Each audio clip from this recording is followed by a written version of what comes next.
ভাত খাইতে বসছিলাম, হঠাৎ করে ভূমিকম্প এসে চমকে উঠে গেলাম। আমি দৌড়ে টেবিলের নিচে চলে যাই। হঠাৎ দেখলাম কাক থেকে শুরু করে সব পাখি উড়াল দিচ্ছে। উড়াল মানে একদম অন্যরকম। ভূমিকম্পের ভয়াবহতার সামনে যদি আরো তীব্রতা বাড়ে তাহলে সেটা গণকবরস্থান হয়ে যাবে। ভূমিকম্পে কেঁপে উঠল গোটা দেশ এবং এই ভূমিকম্পের ফলে হতাহত হয়েছে কয়েকশো মানুষ, এমনকি বেশ কয়েকজন মানুষ নিহত হয়েছে। দর্শক, এ নিয়ে সাধারণ মানুষের কী চিন্তাভাবনা তা নিয়েই থাকছে আজকের জনমত। আপনাদের সাথে আছি আমি আলিফ চৌধুরী। আমি জাস্ট ঘুম থেকে 10:30-38-এর দিকে নড়াচড়া করতেছিল। আমি ভাবলাম যে আমার প্রেশার লো হয়ে গেছে, আমার একটু প্রেশারের প্রবলেম আছে। পরে আমি শর্টস পরা ছিলাম, দৌড়াই চলে গেছি, মানে বাইরে চলে গেছি এ আর কি। আর বেসিক্যালি ভূমিকম্প বিষয়টা যদিও আমাদের প্রেডিকশনের মধ্যে নাই, তো বেশ কিছু সচেতনতা মেনটেন করতে হয়। বিশেষ করে আমাদের যারা হাজী মোহাম্মদ মহসিন হলের স্টুডেন্ট ছিল, ওরা বেসিক্যালি অনেক প্রবলেমের মধ্যে দিয়ে যাচ্ছে। এবং ইভেন আমরা অলরেডি একটা বিসি স্যারের সাথে একটা অলরেডি কথাবার্তা চলতেছে যে আমরা স্বাধীনতা টাওয়ারটা গ্রেপ করতে চাচ্ছি এই বিষয়ে। তো অনেক শিক্ষার্থী আতঙ্ক হয়েছিল, প্যানিক হয়েছিল, যার কারণে 4 তলা থেকে একজন শিক্ষার্থী লাফ দিয়ে দিয়েছিল, যার কারণে ওনার পায়ের প্রবলেম হয়েছে আর কি। হঠাৎ করে ঝুমঝুম শব্দ হইতেছিল আর উপর থেকে প্যালাস্টার করে খুলে পড়তেছিল। আমরা তখনই বুঝে উঠতে পারিনি কী হয়েছে। তারপর উপর দিকে তাকা দেখে বিল্ডিংগুলো হচ্ছে এরকম হেলে দুলে করতেছিল। আমরা তাড়াতাড়ি হচ্ছে গিয়ে একটা সেফটি জায়গা চলে যাই এবং সেখান থেকে অ্যাকচুয়ালি আমাদের আর কোনো সমস্যা নেই, আমরা এখান থেকে চলে গেছি আর কি। তো হলে এসে জানতে পারে যে অনেক বড় সমস্যা হয়েছে, অনেকে হচ্ছে যে প্যানিক খাইছে, অনেকে হচ্ছে যে তাদের যে নর্মাল সিচুয়েশন ছিল সেই সিচুয়েশনটা হারিয়ে ফেলছে, মানসিকভাবে অনেকে হতাশাগ্রস্ত হয়েছে। তো অনেকে কি করছে 4 তলা থেকে লাফ দিয়ে দিছে বা 2 তলা থেকে লাফ দিয়েছে, কেউ হোঁচট খেয়ে পড়ে গেছে। ওই ভাত খাইতে বসছিলাম, হঠাৎ করে ভূমিকম্প এসে মনে করেন যেন একটা চমকে উঠে গেলাম আমরা। এরকমই লাগলো আর কি, যে বিল্ডিং উপর থেকে যদি ভেঙে চলে যায় তাহলে তো আমরা মারা যাবো, এরকম আতঙ্ক, আমরা এরকম ভয় পাইছি আর কি। ওই সময় নিজের বাসায় অবস্থান করেছিলাম। তো আমি আসলে যখনই দেখলাম যে ভূমিকম্প হঠাৎ করে শুরু হওয়ার সাথে সাথেই আমি দৌড়ে টেবিলের নিচে চলে যাই। আর আমার আম্মু তো দরজার কাছে ইন্না লিল্লাহি ওয়া ইন্না ইলাইহি রাজিউন পড়তে থাকেন। এই গতকালকে ভূমিকম্পের সময় আনপার্সেন্টলি আমি রমনা পার্কে তখন এক্সারসাইজ করতেছিলাম। হঠাৎ দেখলাম রমনা পার্কের পাখি, কাক থেকে শুরু করে সব পাখি হঠাৎ উড়াল দিচ্ছে। উড়াল মানে একদম অন্যরকম। সবার ইন্টেনশন ওইদিকে চলে গেছে, কী হচ্ছে হঠাৎ। একজন যখন পাশে তাকায় দেখলাম যে রমনা পার্কে যে বেঞ্চ এবং যে ছাতা স্টাইলে যেগুলো নিচে মানুষ মূলত বসে এক্সারসাইজের পর বিশ্রাম নেয়, এগুলো সমানে ঢুলতেছে খুব স্পিডে।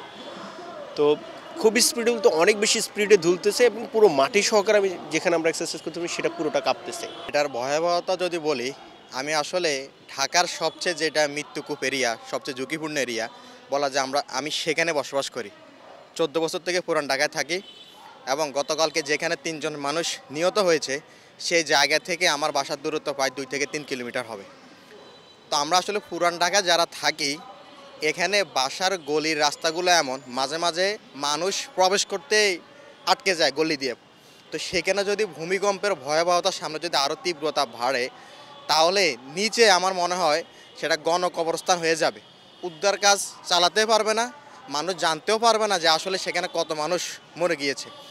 আর উপরে যে অবস্থা থাকবে সেটি যদি মানে বাস্তবিক দৃশ্য দিয়ে কিছু বর্ণনা করি, সেটা হচ্ছে আমরা পাহাড়ের যে দৃশ্য দেখি ঠিক এমনটাই ভাঙচুর ধ্বংসস্তূপের মতো থাকবে। এভাবে এসে হয়তো হেলিকপ্টার দিয়ে এসে দেখবে। যখন আসলে ওই ঝাঁকুনিটা দিল তখনই আমার ঘুমটা ভাঙলো। এখন বাসায় আমার পরিবার ছিল, বোন ছিল, ভাগ্নিরা ছিল। তখন আমি প্রথমে চিন্তা করছিলাম যে নিজে খাটের নিচে ঢুকবো, কিন্তু সেটি যখন করতে গেলাম তখন আমার মাথায় আসলো যে আমার তো বোন আছে, আমার তো ভাগ্নিরা আছে। তখন আবার তাদের দিকে গেলাম, তারাও হাউমাউ মানে হাই হুতাশ শুরু, তারাও ভয় পেয়ে গিয়েছে।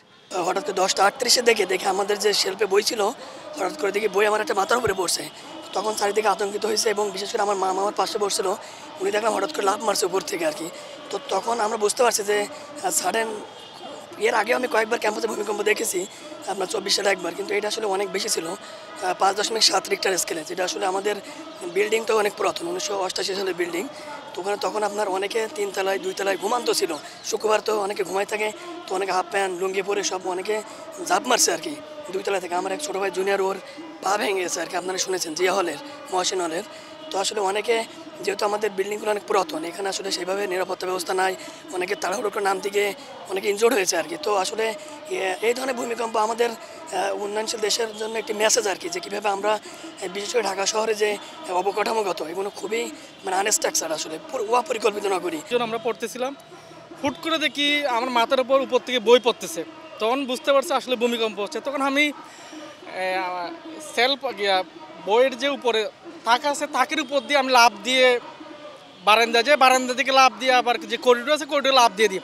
তা আমার দেখে আমার পিছনে প্রায় 5-6 জন 7 জন ওইখানে সবাই করিডোর লাফ দিয়ে দেয়। পর দেখে ওই বিল্ডিং থেকে ওই পাশ দিয়ে ওদিক দিয়ে 2 তলা থেকে কয়েকজন পোলাপান লাফ দিচ্ছে, জুনিয়র আরেকজন ডুলে নামতেছে, এই অবস্থা। এরপর আমরা ওইখানে যে করিডোরটা ছিল ওই করিডোরে দেখতেছি প্রায় ওইখানে আমরা যখন 10 সেকেন্ড মতো ওইখানেও প্রায় আপনার ওইটাও কাঁপতেছিল এই অবস্থায়। এরপরে সবাই আতঙ্কিত অবস্থা। এরপরে বাইরে গিয়ে যখন হলপাড়ার দিকে আসলাম, হলপাড়ার দিকে এসে দেখি জিয়া হলে একটা ছোটো ভাই আমাদের, সে দেখলাম পা ভেঙে গেছে তারপর হচ্ছে মহসিন হলে দেখলাম একজন 4 তলা থেকে লাফ দিয়ে দেখলাম তার পাটা অবস্থা খারাপ। এর 5-6 জন এরকম।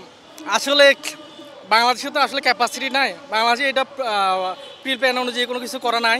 তো আমি মনে করি যদি এখন থেকে যদি সরকার উদ্যোগ নেয়, সরকার যদি এখন থেকে যেটা যেমন আপনি যদি পুরান ঢাকার কথা মানে কল্পনা করেন, এখানে যদি একটা ছাদের উপরে যদি ছাদের আশেপাশে যদি কোনো মানে ভূমিকম্প হয় বাংলাদেশে, তাহলে আমি মনে করি পুরান ঢাকায় মিনিমাম 50,000 মানুষ মারা যেতে পারে। আরও যে ক্ষয়ক্ষতি কত হবে এটা তো মানে ইমাজিন করা যায় না।